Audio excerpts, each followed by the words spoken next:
যারা কমপ্লিট জাহান্নামী, এরা আমাদের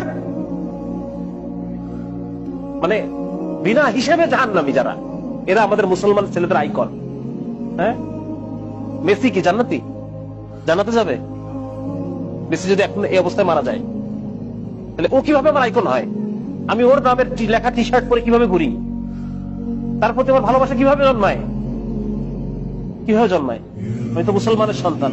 আমার আইডল হওয়ার কথা ছিল মুহাম্মদুর রাসূলুল্লাহ সাল্লাল্লাহু আলাইহি ওয়াসাল্লাম। আমার আইডল হওয়ার কথা ছিল আবু বকর, ওমর, খালিদ ইবনে ওয়ালিদ, মুহাম্মদ বিন কাসিম, হ্যাঁ, মাহমুদ গজনবী, এরা আমাদের আইডল হওয়ার কথা ছিল। আজকে আমাদের আইডল কারা?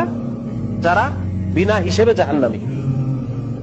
আমি কি মুসলমানের সন্তান না? আমি পড়ি নাই কালেমা লা ইলাহা ইল্লাল্লাহ মুহাম্মাদুর রাসূলুল্লাহ? তাহলে এই ধরনের যারা আল্লাহকে অস্বীকার করে, যারা শিরকে নিমজ্জিত, কুফরে নিমজ্জিত, সিনার মধ্যে নিমজ্জিত, এই মানুষগুলো কিভাবে আমার আইকন হয়?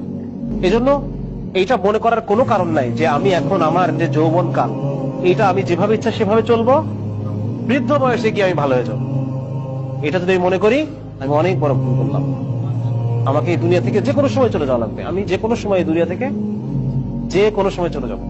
আর এখন মৃত্যু হওয়া মানে এখনই আমার আখেরাত শুরু হয়ে গেছে। বুঝা গেছে? এখনই আমার কবর, হাসর, মিজান, আমার আখেরাত শুরু হয়ে গেছে।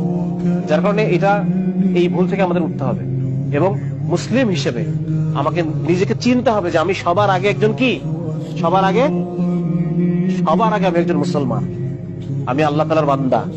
আর বান্দা মানে আমাকে আল্লাহ তাআলার প্রত্যেকটা হুকুম ফুলফিল করতে হবে, আল্লাহর আদেশগুলো আমার মানতে হবে।